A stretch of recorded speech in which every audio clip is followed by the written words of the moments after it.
what you focus on.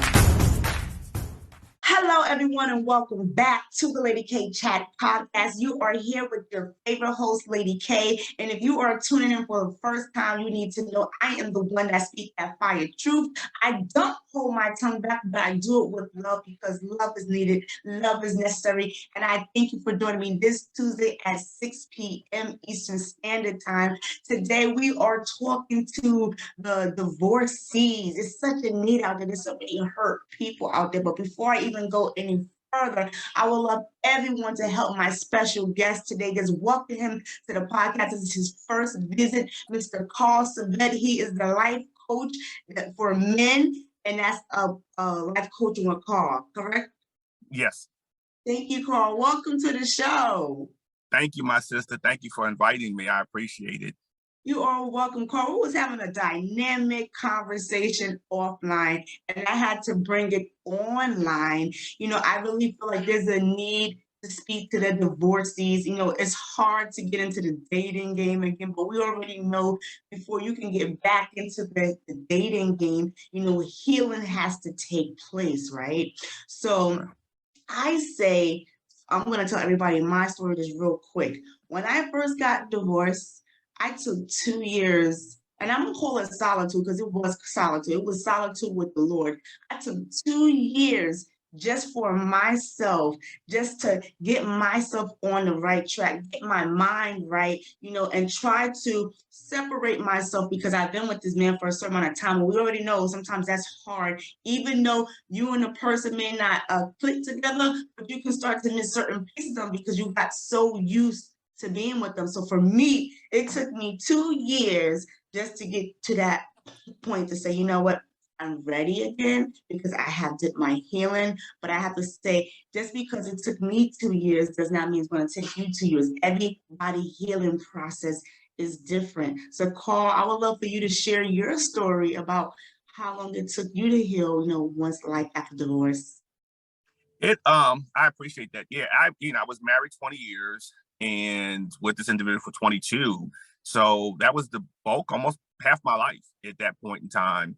And so, like you said, you get comfortable with someone. And so when you come out of this, first thing I tell people, I'm big on healing. That's a big thing, especially for men. I think, it's never been pushed, that narrative. We're just supposed to be tough, just deal with things and keep it moving and not have any type of emotions. We have to have emotional control, but we can have emotions as men, So for me, the first thing I tell people was I took a look at me. Even though the violation came from the other side, I took a look at me to say, what could I do better? And I tell people, whether you're 10% wrong, 30% wrong, 3% wrong, you've got to take accountability. You can't heal till you understand accountability and what role you played, even in the demise of a marriage. We all play a role, and it's never somebody's 100% fault. I just can't see that. I've never seen it, and talking to therapists around the country, they've never seen it. So I took the time, 5 years now, divorced, and took time before I started dating back out here. But I wasn't sure if I wanted to, because I actually got to a place of peace. I got to a place of comfort within myself and knowing who I am, and I know a lot of times the thing for me, like we were talking offline, I was just raised a certain way. I was raised, when you're married as a man, pay the bills, make sure she's happy, kids are good. Not my happiness, not who I am as a person. And I tell people, I lost my identity in my marriage. Yes. And even though I was doing the things I need to do, I had no identity. My identity was my family, was my ex-wife and my children. And so when coming out, I've understood who my identity is. Now I know who this new Carl is, who he really was supposed to be, who I am as a person. So now I have to find somebody who matches that while I'm dating.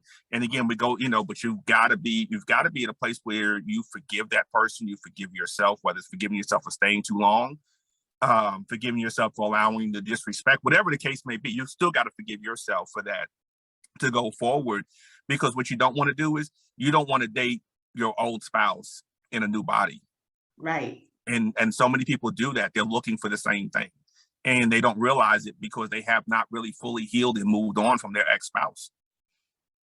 You said a mouthful, Carl, but two things that stuck out to me. I'm gonna go back. One of them was peace. Let me tell you something. You know that song "Good Morning Gorgeous" by Mary J. Blige? In that song, she said, "I need my peace," right? Mhm. She said it twice. When she said it the second time, "I need my peace," I was like, "Ooh." I understood that. And I think not even just women, I think a lot of men too, a lot of people can relate that my peace is important. And I always hear a lot of men say that, they want to be with a woman that gives them peace, right? So it's like, and I think a lot of women, I think we don't do that. Like you said, you be taught a certain way how to be a man in a marriage.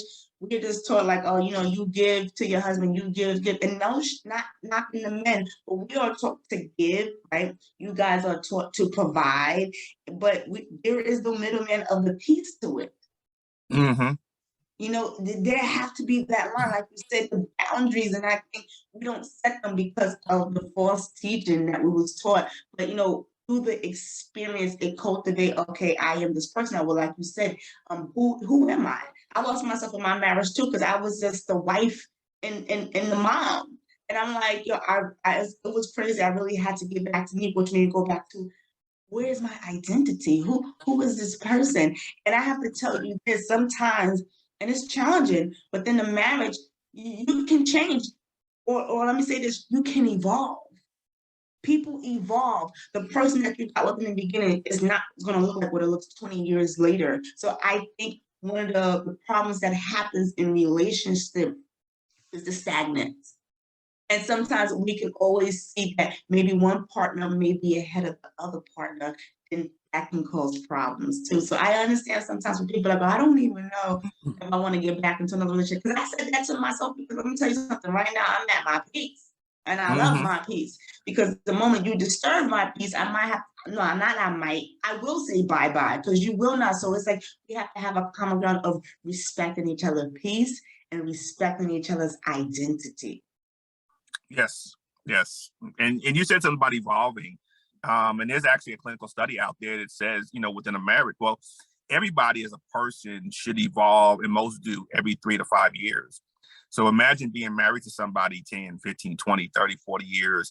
I come from a family of long marriages. My parents just celebrated their 54th anniversary. My grandparents were married 65 plus years. And, my sister just hit 30, I think 31 or 32 years marriage. So, aunts, uncles, 50 something, 60 something years. So I come from that lineage, and they always talked about that. You continue, like you said, somebody does get ahead of the other person, but because of respect and friendship and the cultivation of what you've had in the marriage, you wait for your partner to catch up with you. So those are different things I think a lot of people fail to realize. And see, we've moved into a culture of selfishness versus selflessness, and independence versus interdependence. So now, because of those Ooh. things right there, and it's just the microwave age. I want you to change right now. It's like having an issue in a marriage. You're married 20 years. That issue didn't take 1 month to fix, to happen. It Right. took 20 years. And now you're in counseling and you expect that issue to resolve in 1 month. And when it doesn't, you're like, well, I'm out. It's not changing. It Right. doesn't happen that way. But if you're willing to understand that, hey, I'm ahead of my spouse, I'm going to put my hand back and wait for my spouse to catch up to me while we continue to cultivate this thing. I think a lot more relationships would work out. But again, there are some that need to end. I tell people that all the time. There were some, I tell people, I am not anti-divorce. I'm pro-marriage. I hear that. Because there are some marriages that need to end. But if it's not because of certain major things, everybody comes back. As my therapist said, and I have a therapist, I still see her once a month and talk to her. I have a coach that I go to regularly. I love it. But she said it best. She said 93% of marriages that ended in divorce could have been fixed if the person would have just waited. And she's like, Right. I'm like, wow. And she said, but everybody who does, she said, they'll come back. So it's interesting, as you talk about that. And I think it makes it difficult for some people to date after divorce because they have regrets that they didn't do Mhm. everything. Correct. And so now they're like, I don't want to make those same mistakes again. So some people could be overcautious when you go out there to try to date. Right. Right. And then, that's part of trusting yourself. But I love how you said friendship. And I think that is the piece that gets missing sometimes. People don't develop a friendship. You know, sometimes when I look back at my relationship, I ask myself, did I have a friendship with that person? And I think that matters the most. So now moving forward, you know, dating, I want to make sure I establish a friendship because we already know friendship is the foundation of all and any relationship. Mm-hmm. So Yes. I think that's one thing people bypass because they be so quick just to jump in the relationship. It's like, well, how can you have a relationship if you don't have a friendship? What is that called? That to me, that's a hot mess. Because even in the Right. word, it talks about how God is your friend. Right. He's your friend, and your friend tells you about yourself, and he's going to tell you, hey, you're not right, but I still love you, and that's what friends Mm-hmm. do. Hey, I love you, but you know, I want to do this, but you're not up there. Like you said, some partners be up to speed. I have a perfect example. I have someone that I know. She wants to travel. She wants to do more, but her spouse is afraid of traveling. And I told her, I said, listen, let me tell you something. You cannot stunt your growth because he does not want to travel with you. You go ahead and travel. I'm not trying to disrupt your relationship, but at the same time, too, if you're going to tell me, oh, he has a hissy fit when I travel, that's something that he has to deal with. That should not stunt your growth. You know, he'll get over it. You're coming back home, but it's like, why does he has a problem with it? Why is he projecting your fears onto you? That's something that Right. he has to deal with. You know what I'm saying? That's the individuality thing. Don't put that on me. And I think a lot of people do that to their spouse, and a lot has to do with control. And it's like you Mm-hmm. can't control a grown person. And I had this conversation with someone else. Um, you have to see what people want to do so you can make a decision. Do you want to stay or not?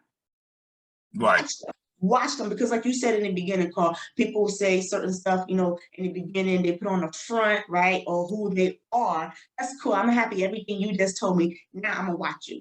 Let me see if everything is in alignment. And that's what you do because that's when discernment comes in. You're watching your actions and you're not getting mad at them for what they want to. I think too many people get mad. It's like, why would you get mad when a person is showing you their truth? You know, Right. but I think that takes time to get to that place to say, you know, I'm not going to be mad because that's this and this is not for me. So let me walk away now because I need my peace. Yeah. Ideally, that's the best thing in the world to happen. You know, if you know, because I always tell people if you're sitting, you know, I know somebody went through a situation, was married to someone, and she never really wanted to get married. Mm, And she waited till they were married 12 years to say she never wanted to get married. Now you wasted his time. right, You wasted his time, your time. You've hurt him. You got kids involved. So now there's this destruction going on within their ranks, and it's just simply because she never wanted to get married. She's like, you're my best friend, but I didn't want to marry you. You can't. So if you stay or you choose to ignore the signs, that's your fault. You know, it's just like when I hear people saying, "Oh, I thought they would change." You oh, you can't oh, you can't you can't you can't wait for some. If they're showing you something consistently, that's who they are. Be right, happy they're telling you that. Don't be mad at them. Why be mad at them? Because if that's who they are, then it's not for you. And I think so many times when I see people renting social media and they're mad, and I can't believe he did this and this and this and this and she did this, and I'm like, well, how long y'all been together? Well, 2 weeks or a month, and I'm like, so they showed you who they are. right, Yeah, right. But I really like them. Move on. right. You know, I'm like, move on. So why? It's just like somebody saying, well, they propose and you say, okay, I want to get married. You know, and they say yes. And then they keep saying pushing the date off. Why would you continue to Mm, stay? It's time to walk. It don't right. matter who's pushing it away, her or him. It's time to walk. But that's the accountability issue I think a lot of people don't want to face because I think for some people it's a fear of being alone. And Mm, so and I always tell people we have to figure out what are we willing to not overlook but accept from an individual if that relationship will still be able to work. See, if you're saying, "Well, I'm willing to overlook this," that's dangerous. You can't overlook certain things, but if you're willing to say, "You know what, this ain't that bad. You know what? So what? He snores. I right. can, I can deal with that. You know, so what? She wears a mask to bed. I can deal with that. I'm just using honest stuff, but you have to decide what it is that you can accept versus overlook. Right. And I want to go back to something that you said. You was talking about the change, right? So that's a stage of reality, right? I feel like a lot of people are not living in reality. They're living in their fantasies because I once was in a relationship too. And the gentleman, when this is just me, and I've always been like this, and I appreciate that. I told him who I was from the beginning. Not even that I told him, I showed him. So he didn't like certain things about me. So he tried to change me. And it's like, whoa, why are you trying to change me? You know who I was. Mm-hmm. And now you brought me into the relationship and now you're mad because I'm being myself. You created a false narrative for yourself and now you're mad. If anything, you need to be upset with yourself because I was authentic. Right. So I think I think it has a lot to do with the way sometimes we was raised, what people instill in us, that old school mentality. And I get some of it, but people could say, oh, what about that grandpa and grandpa love? Listen, back then it was a completely, different dynamic, especially how the economy was. Back then, women couldn't get jobs like that. It was about the men. So yes, a lot of the women stay home. So you have to realize those factors. You can't just go, well, back in the days, it was different. Just like now, women have more of a voice. So there's a lot of women out there that's entrepreneurs, they're doctors, they're lawyers, whatever. They're winning, right? But now that they're winning, they're having a hard time dating. And it has nothing to do that she cannot be submissive, because I hate when people do that word around. But she has her own independence. So because she has that, now she's looking for that mate that they, be equal. But sometimes when a woman that caliber, that's a whole nother topic by itself. They have a problem finding that person for them. I don't know. Now, maybe Carl, you can fill me in. I don't know if it feel like some men feel like, they want to convert back to that old man. Well, you stay home. And she's a career woman. Like, if that's another thing too, knowing her. If you know for a fact, like, I'm gonna speak for myself.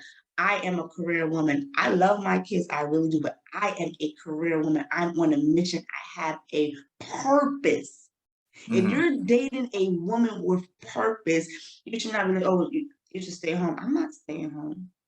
I got a purpose that God gave me. So if you meet someone who wants to live in life, that's not the person for you, because that person said, she does have that. Let me not get in her way, but let us find a spot where we can come together and we can make this work. Because that's what it's all about. It's all about respecting each other's boundaries and what do you want, how you want to set the table. Yeah, and I agree. I think the problem, and I always tell people like this: I have nothing against the feminist movement. I have a problem with radical feminism, and that's where I don't need a man. I don't, and I know I'll probably get in trouble for this. I don't like the boss chick type of thing, and the whole, it runs counterproductive of what you're looking for. Because if you want, because most women want a man to come in and lead, provide, protect, but can you step back and allow him to lead, provide, protect when you want those things? So I think where we're at in the stage today, and we were just having this conversation a couple of days ago for some friends of mine. We were talking, and I said, you have a lot of modern day women wanting traditional men, and that's not an oxymoron. It's not going to work. Right. And I said, most men have not modernized, and it's not that they want women to stay home and stay in the kitchen. It's just a different mentality. They're looking to still have a role and a place, because that's how men identify, is in that role. So again, it's not about not supporting a woman who's got a career. It's not about supporting. It's just a woman who has a passion or a purpose. It's finding that ground that allows him to still be the man, her still be the wife, him be the husband, her be the wife, them be the children. And I think that's a problem that a lot of people are having, because even the word, when you bring out the word submission, I believe both people have to submit to one another to make an ideal relationship. But I do hear a lot more when I hear more women saying, well, that submission is control. It's not control. It's not. But you have to be willing to trust your partner. And so, but you got to give him a chance. You know, that's why we tell women, give him a chance. Give him a chance to show who he is. And if he's unable to be the leader you need, then he's not the man for you. That's the simplicity of it. It's not that he's a bad person and he's just not qualified to lead you. It's just like when I'm interviewing people for certain departments, can you lead this department? And just because you have all the qualifications doesn't mean you're the right leader. I could give you a chance, but you may not be the right person. Right. I'm gonna step back real quick on submission. I appreciate my former pastor taking me to the side and do this. She sat with me and she gave me the definition of submission, because before that I had a negative connotation about it, and that's because of what I was taught. Like, it's all about the woman does, to the man, and the man does do whatever. But she said to me, she said, submission is two people yielding to one another. They're exercising their authority to one another. And when she brought that down to me, it made a lot of sense. So I think a lot of women have a problem with that word because they don't understand the true meaning of it. But I feel like once you understand the true meaning, you're not going to have a problem. But like you said, Carl, if I meet him, I know how I am. I know who I am to and who I belong to. So if I meet a man and like you said, and he's of my standards, of course, I have no problem doing that, because you showed me, I trust you, and that's the key word, trust in that person. You cannot move forward if there's no trust. So it's like, like I said, you're going to lead because I trust you, and then we're going to make it work. But I think that submission word is thrown out loosely.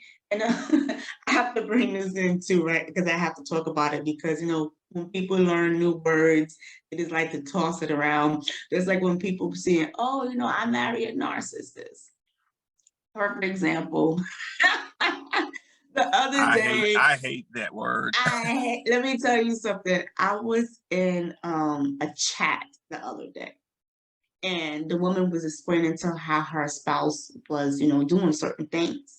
And I said, well, it sounds like he's using gaslighting techniques on you. Mm-hmm.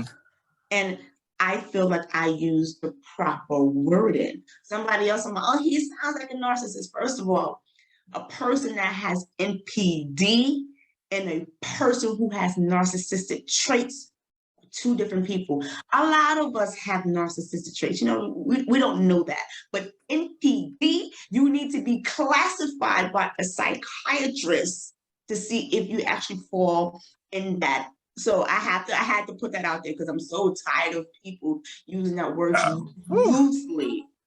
I'm glad you said that, because I'm telling you, I keep telling everybody, well, my husband was a narcissist. Was he clinically diagnosed? No, I read books on it. Right.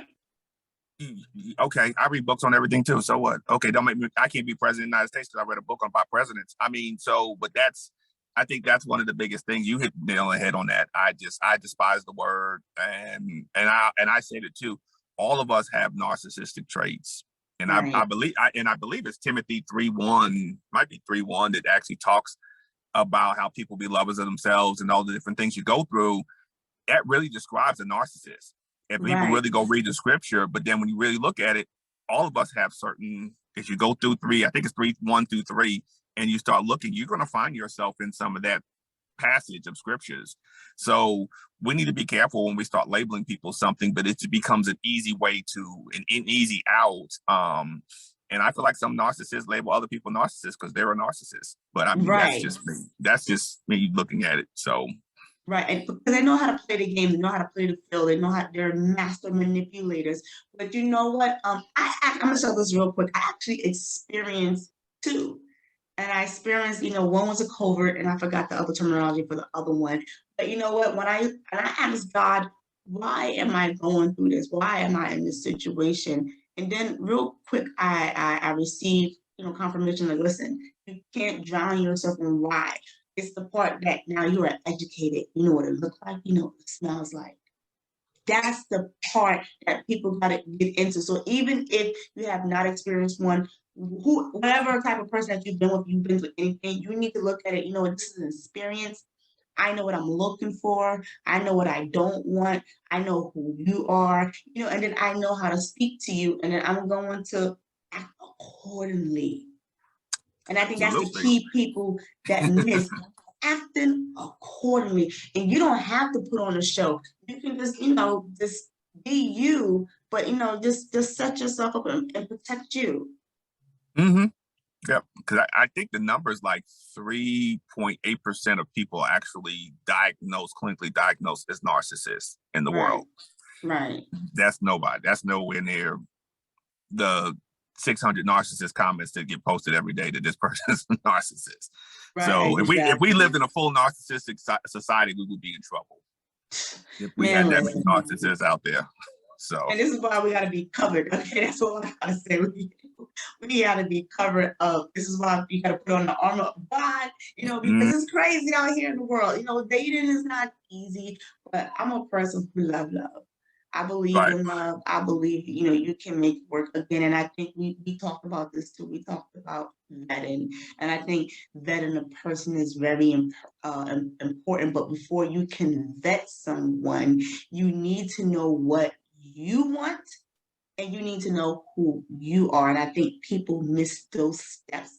And this is why they attract any and everybody, because I said this to you before. In business, they teach us who is your target audience. And once you know what your target audience looks like, you study them, then you can speak to them. The reason why you attract, and I hear a lot of women, I just keep attracting all type of people. Well, what type of person do you want? Because you can say, hey, I want a brother, and I learned this too. I want a brother that go to church. And hold on. You want a brother that go to church, or you want one that has a relationship with God? Because they are two different people. Right. You feel me? So it's like, who are you speaking to? Who are you attracting? And be careful with your mouth, because you will attract the person that you projecting, because you spoke it into existence. And now you figure out why I'm having these results. And if you're, and I tell people this, sometimes you got to do a mirror check. If you continue to attract the same people or date the same people, you're the only common denominator. That's it. There's nobody else there. It's not like you dated the whole family, so they can all know who you were. No, you're dating different people, and that goes back to what I said before. You got to be careful that you don't keep dating the same person in a different body, and that comes from people really having to do the work. There's this old adage, the best way to get over somebody is to get under somebody, and I'm like, that's toxic. That's a lie. And it is. It's a setup for failure. And you need to take time. I tell somebody, if you dated somebody for 90 days, take some time to, reflect on a relationship, what went wrong, what signs did you miss, what, the different things, and take that, even if it's a few months, but that constant, like I said, I go back to, I think some people struggle being alone. And they've got to have somebody there, and I tell people all the time, date yourself. I've done several shows on it. I've talked about it. I've got, my brand on my shirts, to say date yourself. And I go out, I date myself, and I go places, and I got this on my shirt, and people are like, what is that? And I know you'll see it's more women who've done that, not men as much, but I've been pushing, and I said, take yourself out. And that's how I discovered who I was. What Carl enjoyed, what Carl wanted to do. I take myself to the movies. I take myself to the sports bar by myself. I go to a cigar lounge and have a good cigar and a drink and just enjoy myself. And I go play golf by myself sometimes. I just do what I wanted to do. I take myself out on a date once a week just to enjoy myself. And that will allow me I'm gonna say perfect, because none of us are perfect, but when a person comes along that can be interdependent into who I am at this point in time, that'll make a big difference, because I know who I am, and they'll fit into what I have, who I become, because I know who I am at this point, and I know what I need from someone out of a relationship, so I know how I can pour back into that person. Absolutely. But I'm going to say this, right, Carl? So part of you taking yourself out, you dating yourself, that's part of you getting to know yourself, because now you're going to say, hey, I do like going to this sport bar. Oh, no, I don't like miniature golf. So when you do these things for yourself, you're getting to know yourself. And then that's when you can also tell the person, well, what do you like and who you are? Because if you're going to spend any time with yourself, I'm going to be honest with you, I always say this, that's a scary thing. For me, if I know you as a person who you don't like to spend time by yourself and you're so busy spending time with other people, I think that's a red flag.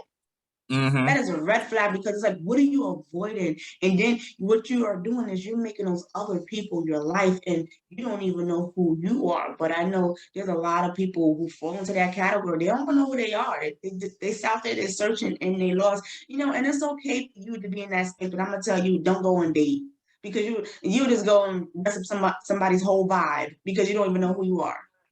Oh, absolutely. I agree. I agree. So yeah, I love this. I appreciate this. I think this is helpful. I think a lot of people need to hear this. A lot of people are still going through their healing stages, and they're trying to find them. And then sometimes they get to the point where they say, "Well, I'm just ready just to go out and date." But you got to also know the different stages of what you want. You can just say, "I'm just dating this to have fun," or I'm dating this to have a relationship. So you have to determine what do you want at that stage. And I'm always a big keeper on this. Just be transparent with that person on what you're looking for, so they can make a determination. This is something that they want. Do they just want to hang out for fun, or are they saying, "Hey, no, I want marriage"? So if you're just dating for fun and that person wants marriage, there's no purpose for you to even entertain one another. Yeah, you're wasting time, and I mean, I'm honest with that. When people say, "Well, what are you dating for?" I said, I'm dating to marry. God designed me to be a husband, not a boyfriend. And I said, so I don't have time to waste to date someone that's just, well, I'm not sure. If you're not sure, that's the only answer I need to have. I don't need, because I don't want you to change your answer down the road, and then you say, you know what, I really didn't get married. Now you wasted my time. Right. And so that's time. Time is non-refundable. It's the one thing we can never get back. So yeah, so just be honest with the person. Hey, I'm looking for marriage. I'm dating to marry. I know some people say, "Oh, you shouldn't be telling somebody that right up front. You're going to scare them off." And I said, "No, you're giving them the option to make a decision. It don't mean I'm gonna marry you. Right. But I'm dating with that in mind. So if we vibe and hang out and we go, I mean, it might get to a point where say, I just don't see a wife in you. And it's no offense to her. It's just, I don't see you being my wife. I'm being honest and transparent. Or she's telling him, hey, I don't see you being my husband. But we were both on the same page. It just wasn't right. It takes emotional maturity to have these types of conversations when you're talking about that. But to sit there and just, well, I'm just going to wing it and see what happens. And we get married, fine. If not, it's fun. I just have fun. But you want marriage and this person doesn't. Now you're mad because they won't change. Right. Why should they change? They told you what they wanted in the beginning. Exactly. And again, that's people bypassing the reality. I don't understand that either. But like you said you a husband. I said, listen, I'm a wife. Yeah, I'm not no girlfriend. I ain't playing no house. I am a wife. So again, that just goes back to who I know who I am and who I belong to. So this was great, Carl. I really love this, but we are running out of time, everyone. So Carl, can you please tell the people how can they reach you on social media if they wanted to follow you? So on IG, it's Call the Coach, and on Facebook, it's Call the Coach. So you can find me on either one of those. Working on the website, that's coming next. So and then I've got some major workshops coming for men next year that's going to just work on coaching up men to, be the kings that we're designed to be for our households. So it's long past due. I want to say amen to that. Thank you, Carl. I appreciate you, everyone. Continue to tune in here at the Lady K Chat podcast. Please make sure you like this, make sure you comment and subscribe, and also share this with a friend, share this with a brother, share this with a sister, because I'm pretty sure this information that we shared today was very valuable. So I thank you, everyone. We'll see you back again next week, Tuesday at 6 p.m.